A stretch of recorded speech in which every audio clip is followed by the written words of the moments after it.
All right, so welcome to the meeting, and we're now recording. Does anybody have any quick questions before I go through my presentation that I have to cover things? You can either unmute or you can ask in the chat window. Hi, Patrick. This is Charlie Goodman. Can Hi you hear me? there. Okay.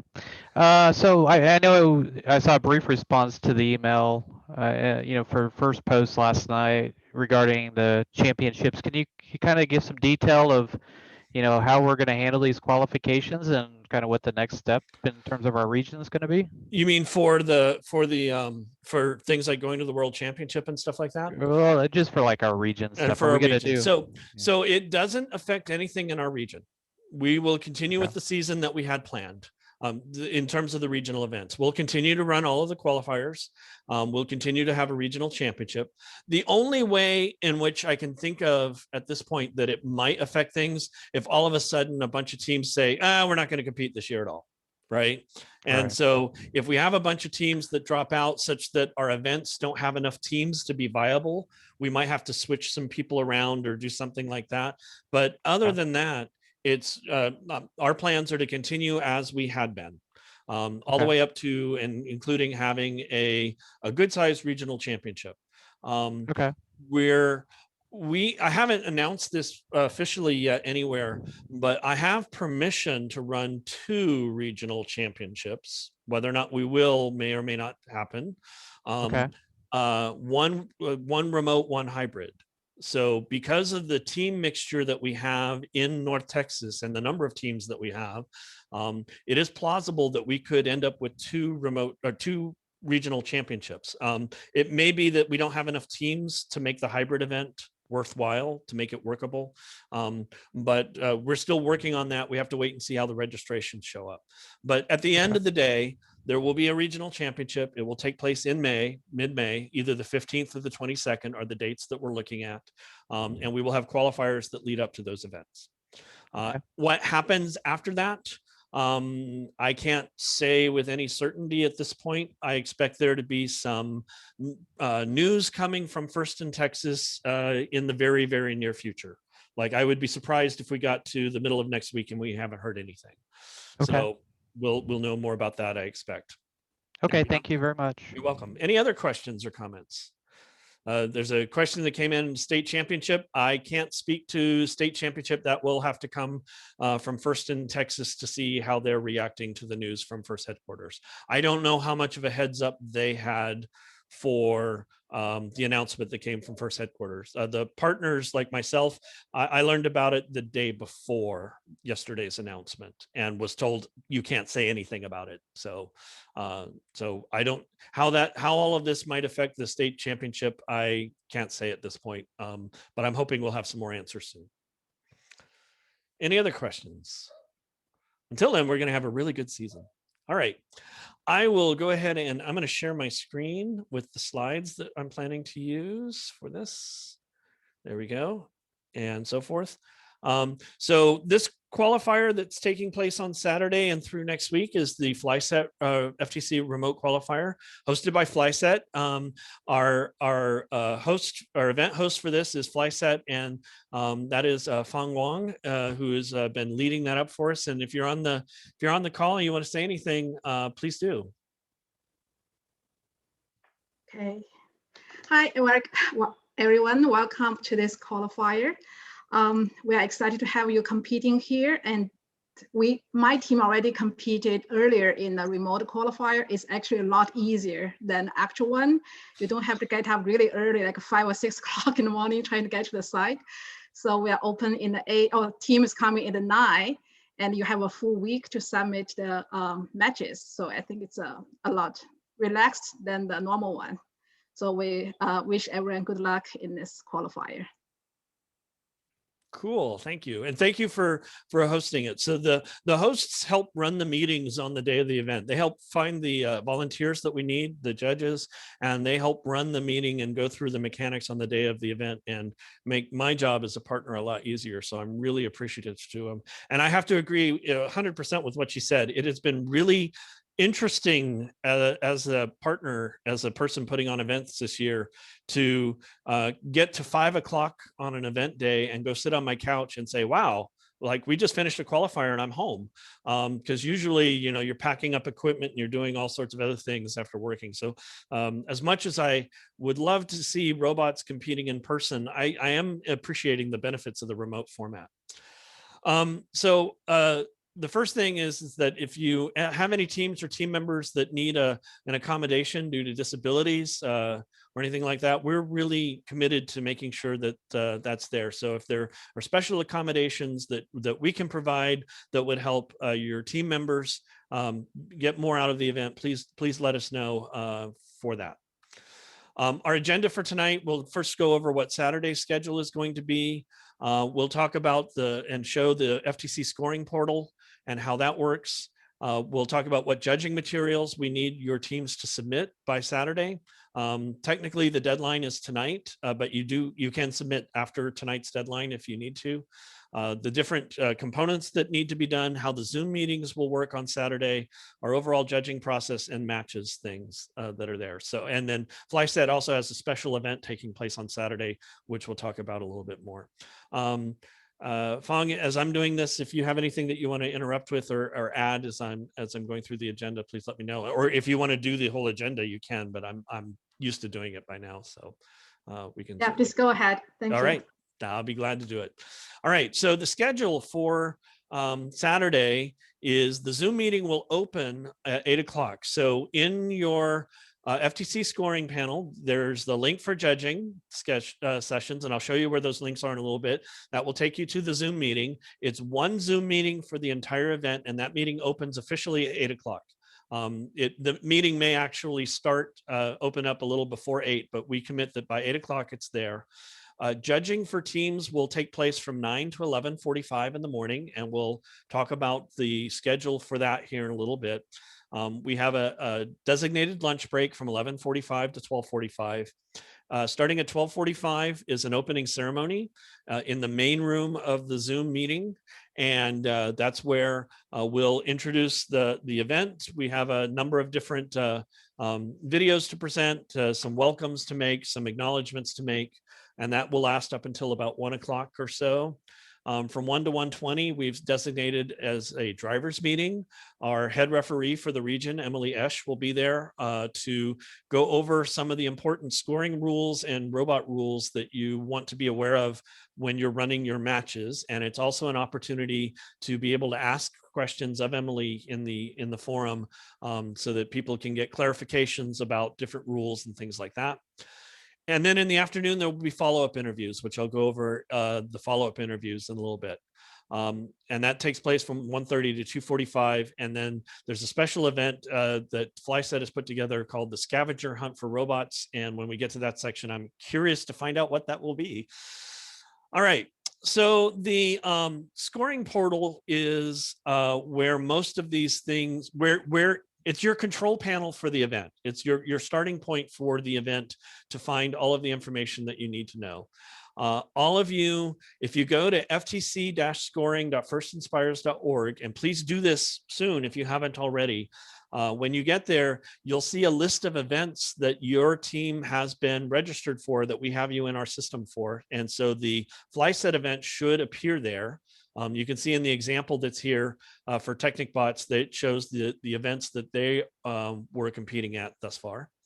And there's two buttons.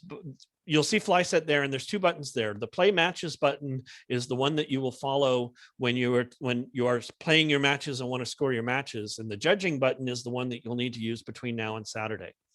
Let me see what okay. If you click on the judging link, it will take you to where you can upload your judging materials. And that is going to be shown on the next page, and find the Zoom meeting link and your judging schedule. So when you select the judging link from the dashboard from that page, it will take you to a page that looks like this, that's on the right of this slide, where it'll say your team number. It will tell you when your judging session is on Saturday. The judging sessions are 20 minutes long. They've been assigned at random. There are a few cases where we'll move a team from one place to another because of schedule conflicts or things like that, but they were assigned at random to the teams. And there's a link there that you will follow to be able to get to the Zoom meeting. So you should use the link that is on your scoring page, and you are welcome to give that link to your team members and others who will be joining you for the judging sessions on Saturday. Then below that is a section where there are judging material submissions, and there are links there where you can upload your engineering portfolio, your control award if you're applying for that, the control award pages that you want, and if you're interested in getting feedback from the judges, to be able to fill out the feedback request form. I'm going to see if I can load that up. Let's see. Oops, let me go. I'm gonna see if I can load that up for 7172. Whoa, that was not nice. Why did it do that? Hi, Patrick. While you're loading that, could I ask a quick question about the judging Absolutely. session? Is it recommended that each team member join the Zoom meeting remotely, or the teams together, like at one table? There's not a recommendation. But there's not an official recommendation, and I don't know what I would advise. And if there's anybody who's been to one of these events already, like the 8565, if they have something that they recommend, that would be really helpful. My team, we discussed this last week, and we're going to have each team member jump in individually. And we had the option of either gathering as a group or going individually. We're choosing that particular approach because then we won't have to wear masks to keep social distancing. And so for that reason, we're expecting that each team member will join individually as a Zoom call, and they'll have to coordinate from that. There's a comment that just came in the chat. Some schools don't allow people to gather together to do it. And so there you would be restricted to doing that. I know that there are some teams that have chosen to gather at a school or at a common location and present as a group there, and that can work really well. So it's really what your team is able to do and what you think would work best for your team environment. And what you think would look best to the judges. But we don't have a strong answer. What we are advising the judges to do is to try and this is for many aspects of the competition. Don't weight teams higher or lower because of what the technical limitations that they're having to deal with. Look at the content of what they're presenting, and not at, oh, this team was able to get together as a group, and so it was a more coherent ensemble. That should not be a strong consideration. Really, we would prefer they really focus on the material being presented and not give weight to teams, because teams are working under very different restrictions, and we don't want those to be the things that decide the event. Thank you. Just an observation, Patrick, if I can Yes. throw in. Having seen more than a couple of different teams present, I've seen exactly what you say, where basically one person does the presenting without the mask. I've seen the whole team sit masked on the couch. Okay. Two things that popped out to me is sound is really important on a Zoom call, and these mics are all set up generally for really close range. And so if everybody's standing 6 foot away from the PC, you want to make sure the judges can hear what your guys have to say, would be just one thing to consider. The other thing that I've noticed is that when the kids try to show off some cool feature on their robot, when the screen is going like this as they're trying to zoom in on it, I would try to maybe finish and figure out what you're going to show in advance, just to make things a little smoother for the judges. Yeah, audio is really important. For those of us who have done distance education and distance learning, the things that we've always learned is that, having good audio is way more important than good video. So to the extent that you can test your audio and test things beforehand and set things up for good audio, it's good. I would even go, if you have a group meeting as a group, I would start with a video pan out of that group, but maybe have one person approach the microphone or the computer at a time, if you're in that kind of environment. But explore that. We don't have any strong answers because we're all new at this. All right, so I'm going to go through, there's a question, and I do want to go ahead and demonstrate this just for those who haven't seen it yet. So I'm going to share my screen, I hope, to walk through and see how this looks. So When you go to FTC scoring, you'll see your list of teams here. Now I'm the regional thing, so I get this extra link that you probably won't have. But so I'm going to click on my team, and we're signed up to be at the Hedrick qualifier next weekend. And so from there, to find the judging information, I would click on judging. And from there, I can see, I would see my judging time up here. We haven't set the judging times for that event yet. When the judging would take place, and this is where you would find the links to be able to upload the portfolio, the control award, and the feedback request form. If you're not seeing those when you log in, and we've had a couple of cases of that being the case, please contact me by email or by chat at the end of the coaches meeting here, and let me know, and we'll see if we can troubleshoot why you might not be seeing those options on your screen.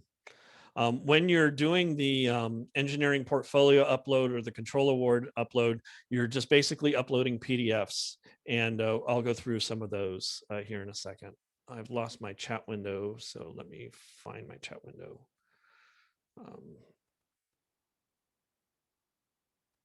Where's my chat window? It's not there. More chat. Thank you. And, and those have to be PDF files? They do have to be PDF files. Okay. That is an unfortunate thing. Okay, are you all able to see my slide since I switched to full screen? I am, yeah. Okay, good. All right. So the engineering portfolio, it has to be PDF format. That's the only format that the system will accept.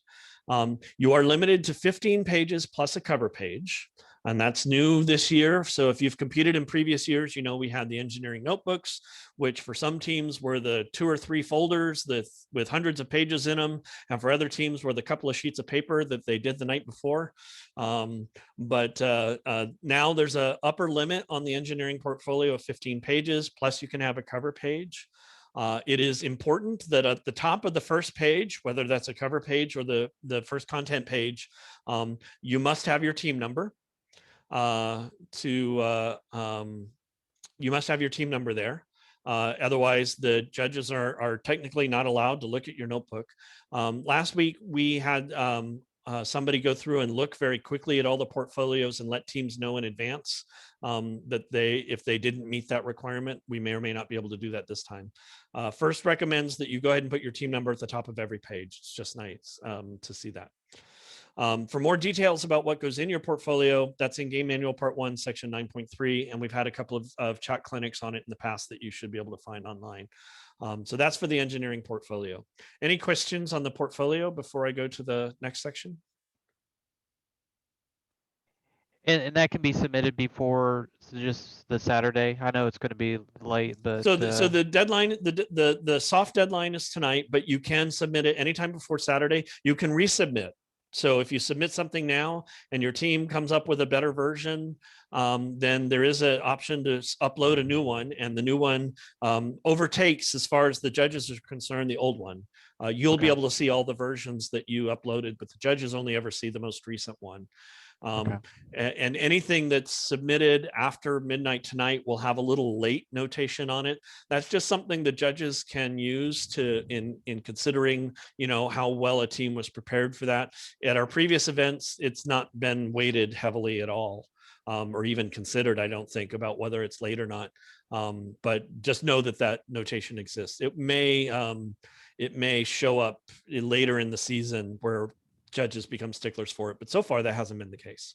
Yeah, I just know from like our perspective, we're using school computers, and we've had a lot of limitations on sharing things. Yes, between them. So and I did have the situation last week with a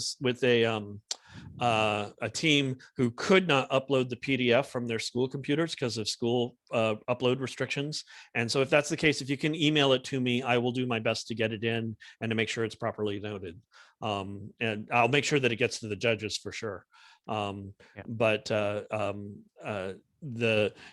there's actually not a way for me, even as partner, to upload on somebody else's behalf. So we'd have to work out something to be able to do that. Yeah, I can take care of it. It was just we were on spring break. Yeah, just be aware that I know that some school districts are limiting things so that you can't upload, and so you may want to allot some extra capabilities or figure out how you'll handle that if it ends up being your case. If you are applying for the Control Award, so the Control Award is an award that's been around for a long time, and I'm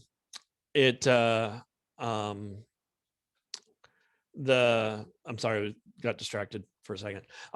The Control Award's been around in previous years. It is an award you have to apply for. There is a submission form that is in Appendix E of the game manual that says what is to be included. There's a place where you can go and download that submission form from the season information page. You can download a PDF copy and fill in the fields. Generally, the judges are advised to consider the first 2 pages of whatever you submit. Although the system will let you submit more, the judges will tend to look only at the first 2 pages of your Control Award submission. If you are submitting for the Control Award, you're supposed to have, or technically it requires a video of your robot demonstrating the control features that you're talking about in your Control Award submission. And there's a field in there where you can provide a link for the judges to go see that video. But that's pretty straightforward and so forth. And then the third thing is the feedback form, which there's not a feedback form here. So let me go to my other tab. So for the feedback form, hopefully you can see the tab that I have here. It's very simple in terms of what the feedback form requires from you. It will already have your team number and team name and city filled in. We just need to know from you how many students are on the team, what the one thing your team is most excited to learn or do this season, and what does the phrase gracious professionalism mean for your team. Those are just a couple of things. And when you submit this form, what that means is that that indicates to the judges you'd like to have some feedback about how your team did in its judging sessions on Saturday. And so the judges will then have an opportunity to fill out on a scale rating from not demonstrated through beginning, developing, advanced, or exemplary for different aspects of your team's performance in the judging interviews and the other events that are taking place on Saturday. And so they'll be able to say things like, you know, the team demonstrated gracious professionalism, the team was clear to understand, and so forth. And the idea of the feedback form, which I'm really grateful that FIRST has put together, is for teams to finally get some idea of what the judges saw in the judging sessions. In previous years, as many of you know, there was no feedback whatsoever from the judges. So, you know, at the end of the day, if your team didn't receive an award, or even if it did, you had no idea why the judges came to the decisions that they did or where they thought you might be able to do better. So now we at least have some system for judges to be able to get back to you and say, these are places where you might want to improve, or we think you could improve, and these are places where you really impressed us. And so I encourage every team to definitely submit a judging feedback form. You will get the results of that judging feedback form when the event has concluded. So after the matches have been submitted and we publish the event.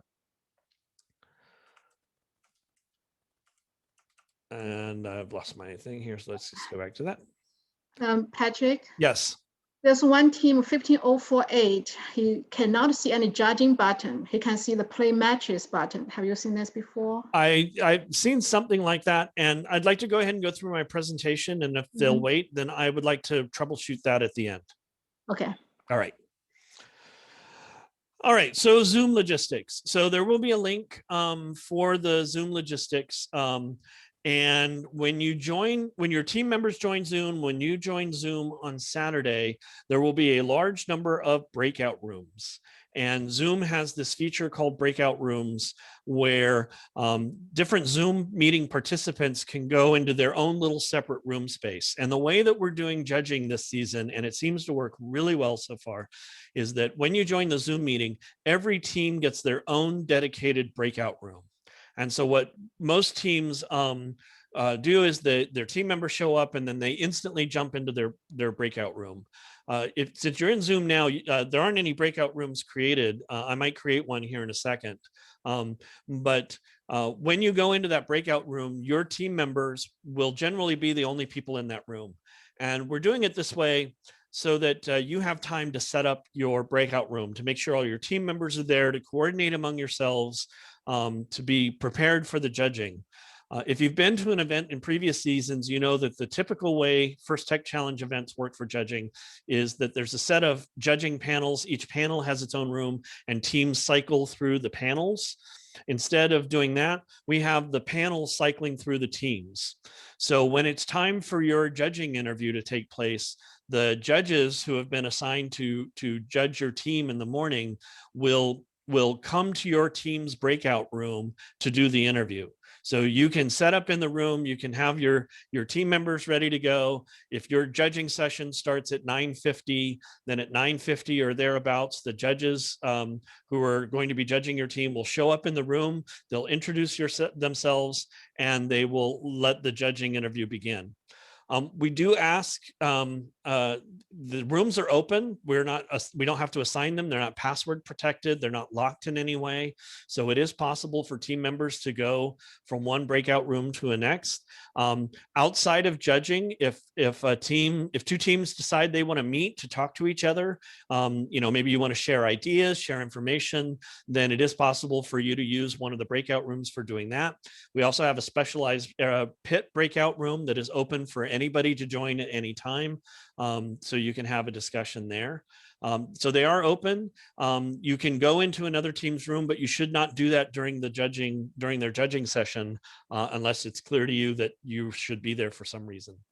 We do ask that coaches and team members, please rename yourself when you're in Zoom to include your team number in your name. In your Zoom name.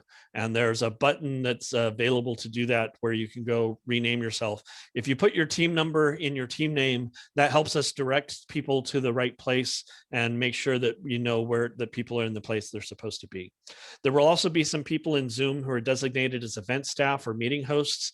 And if you have a question or a problem at any time, you can definitely ask one of them and we'll help you get you directed to solving whatever issue you may be having.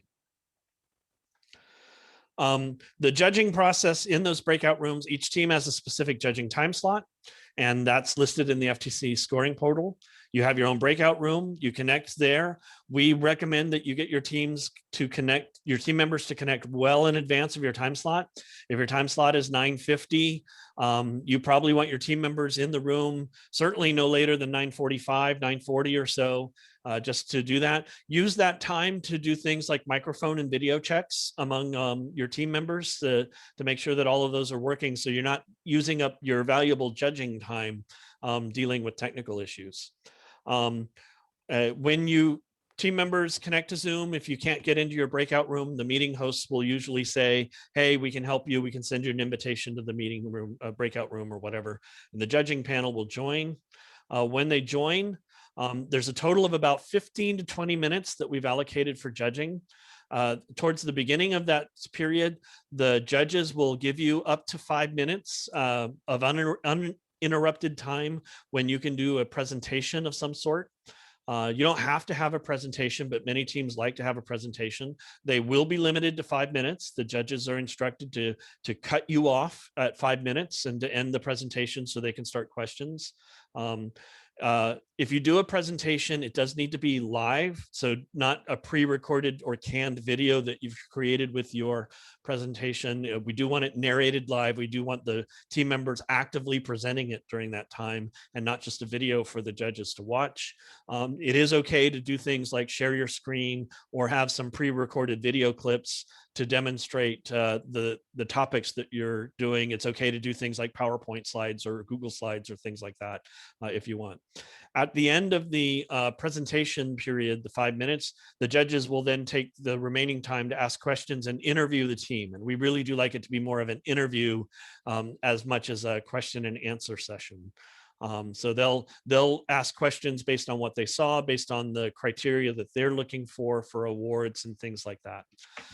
Please remember and have your team members remember gracious professionalism towards our judge panels and volunteers.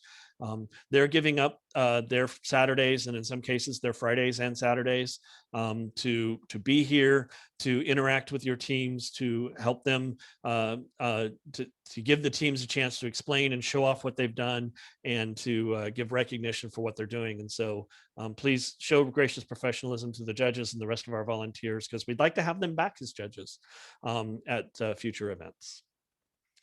And I'm going to stop there for a second and open it up for questions. Any questions on those parts before I go any farther? Do we need coaches to switch team numbers when they switch between team breakout rooms for a coach with multiple teams, or is it okay to list the team numbers? Either one works. If you have multiple teams at the event and you want to put all of your team numbers by your name, I think that would work just fine. I don't think you need to switch and say one or the other. We know that, I mean, we'll be able to figure out you're a coach and that you're associated with multiple teams. So that's a great question. It hasn't come up yet, but I think that's a really good question. Any other questions?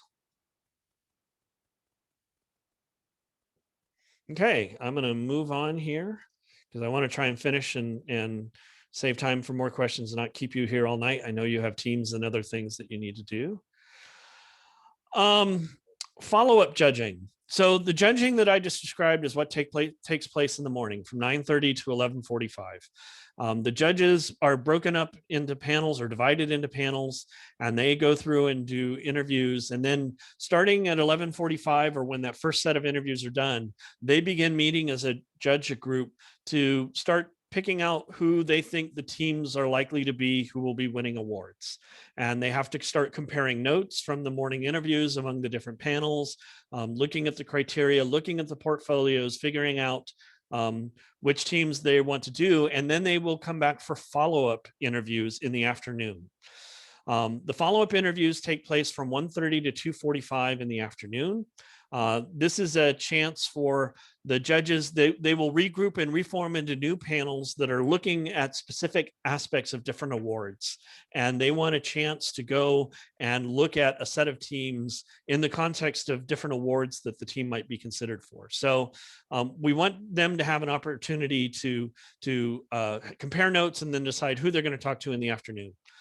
Every team will be visited by some group of panelists in the afternoon for these follow-up interviews. So you know that you will get visited by some folks who will come who want to know more about your robot, your team, and their interactions. So you're not going to show up in the afternoon and be left hanging. This is very similar to the way pit interviews have been done at traditional events, where in traditional events in the afternoon, because teams are playing matches, the judge would go to the teams in the pit areas or on the field to be able to interview them. We don't have that option or opportunity in the remote events, so that's what the follow-up interviews are. For the follow-up interviews, we don't ask or expect that your entire team will be there for the follow-up interview. We know that team members are busy and people can't necessarily stay for an entire day. So if only a few team members are there, that's fine in the afternoon. Again, that's similar to what would happen at a traditional event, where when the judges would come by to the pit areas, some of the team members might be on the field or at a practice field or whatever. And so they're only interviewing a subset of the team, and that's totally fine. The follow-up interviews don't take very long. They're about 10 or 15 minutes. We can't tell you exactly when in the follow-up period the judges might come by or when they will come by, because they're having to build this schedule on the fly during lunch. And so there's not really a way for us to give you in advance, oh, you can expect to be visited at this time. So we ask the teams to hang around for the whole 75 minutes, to have a representative in your team room to be able to talk to the judges then. We will broadcast when all of the judges are done with their afternoon interview panels. And so we will let everybody know, hey, the judges are done. They're back deliberating. We're done with the follow-up judging. And so you can move on to the next thing. Also, just because one panel has come by to see you in the afternoon doesn't mean that another one won't visit you. Sometimes a team may be visited by 2 or even 3 afternoon panels. So try to arrange for somebody to be there for the entire period. And don't just assume that once some judges have come by that you're done. To the extent we can, we'll kind of try to let you know, hey, your judging interviews are done and the judges are, done with that, so that you're not hanging out unnecessarily in those rooms. Any questions on the follow-up there? So in the follow-up judging, do you need to present in the follow-up judging? No, there's not a presentation or formal presentation in the afternoon. It's almost strictly generally it's that the judges come by in the afternoon and they have specific things that they're looking for to interview your team about. So for example, they may be considering you or looking that you may be a candidate for the Connect or the Motivate Awards. So they may come by and say, hey, we want to know more about your outreach to professionals, your outreach to other teams. What are some of these activities? Or we saw in your notebook that you've done this. Can you tell us more about that?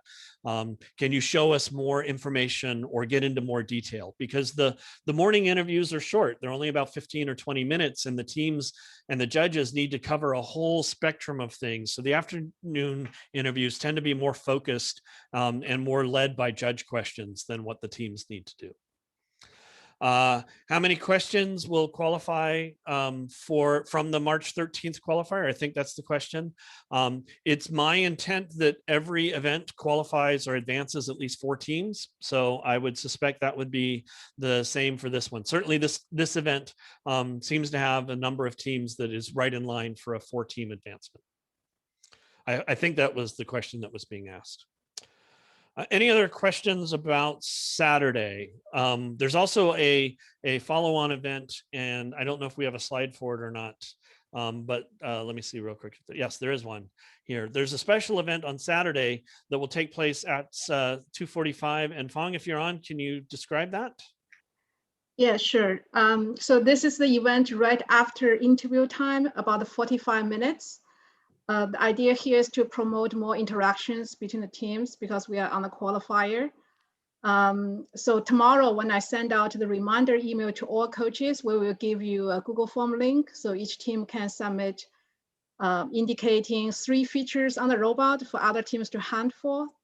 And then during that 45 minutes, then team just, as Patrick said earlier, you can jump in from room to room. Just don't go to the judge room. You can go to all the team room and then visit the team and discuss the robots, and you submit your entries, how many robots you found, and it's matching the features the team claimed.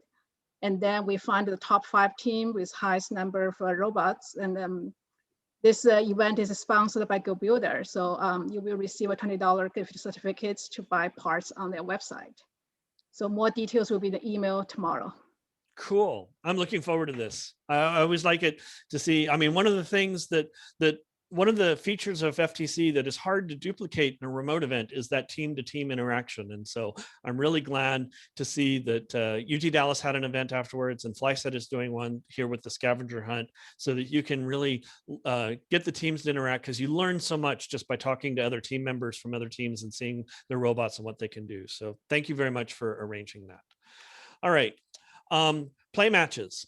So the match submission window opens tomorrow or Saturday at 11 o'clock. So it does open before judging is finished. For those people who may be finished with their judging and want to go ahead and get started on your matches, you can do that.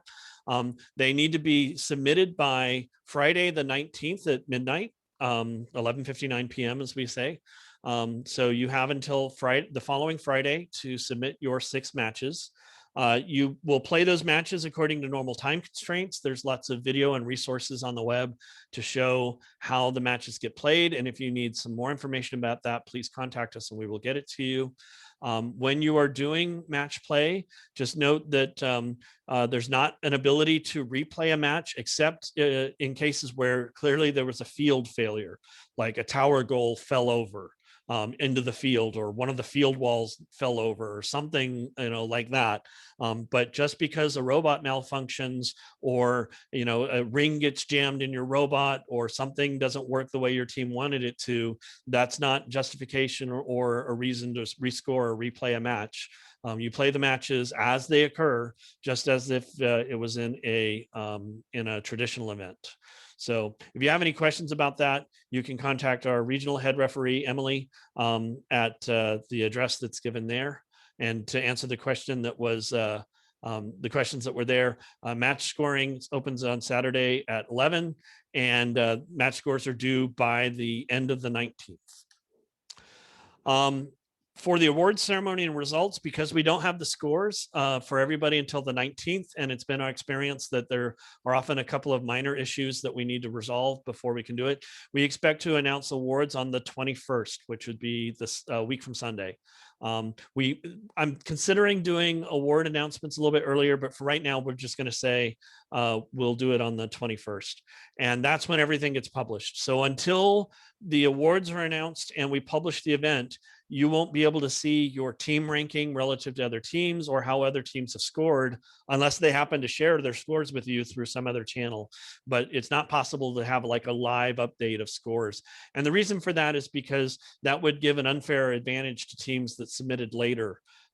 They would be able to see the scores to beat of the other teams and be able to work from that and use that to try and do things. So there's not any way to see interim scores or anything like that, except what teams choose to share voluntarily before we close the event sometime on the 20th or 21st, when awards take place.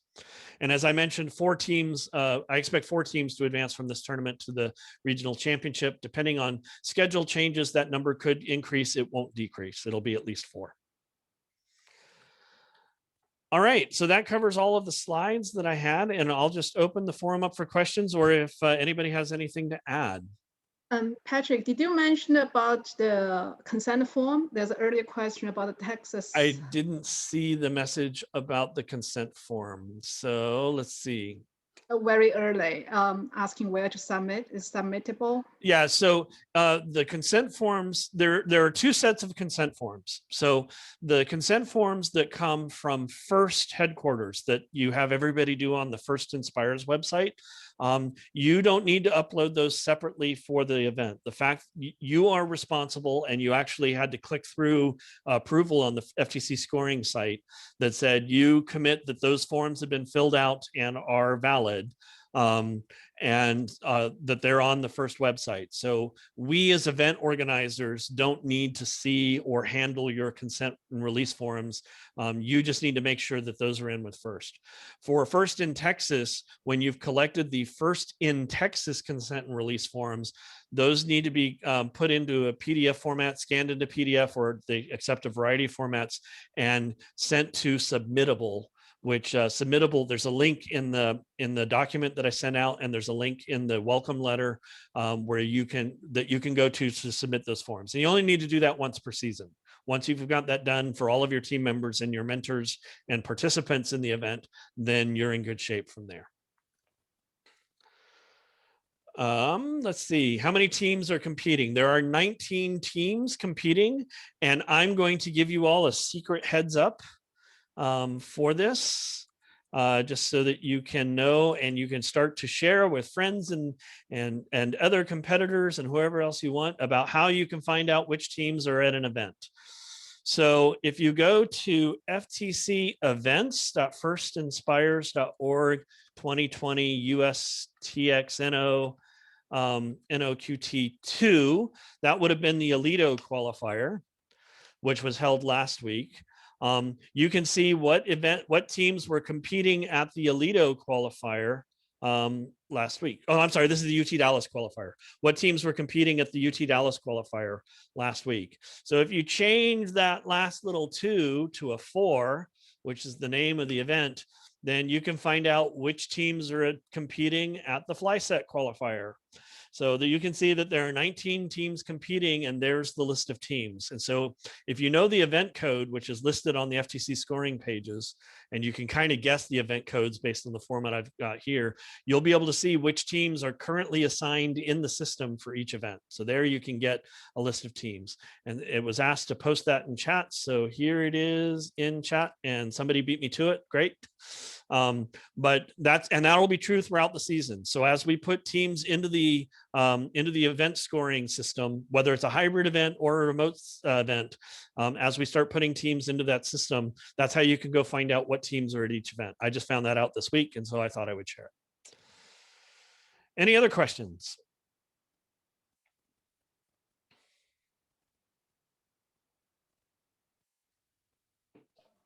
Hey, Patrick, quick question.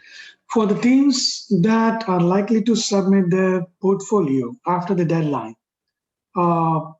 will any points get docked because of the late submission? That's up to the judges, and it's not a point system. The judges don't really have a point system that they use. Okay. So it's not like there's a score. And if you've done other robotics competitions like BEST, then they do have a point system for that. We don't have a point system. The judges tend to be looking for larger issue things, and so if you're considering something for an award and the notebook or the portfolio, is the thing that is making the difference, and you have two teams that are really, really equal in so many other ways, and one team had their portfolio in on time and another team had it in late, that would make it more of a deciding factor. I would be doubtful. I can't speak for the judges, and I can't say what judges will do because panels can be different from time to time, but I would be disappointed, and I would not expect that a judging panel would take an otherwise outstanding portfolio versus one that is clearly not as good and use the time of submission as the primary criteria for evaluating them. It is a criteria, but it's definitely not the most important one. It's more of a just something for the judges to know when they're looking at other factors in their evaluation. All right. Thank you so much. You're welcome. And I see that Richard is our judge advisor for this event. So Richard, if you have anything to add or comment on that, feel free to jump in if you want to do that. But that's the standard answer I've been giving for the season.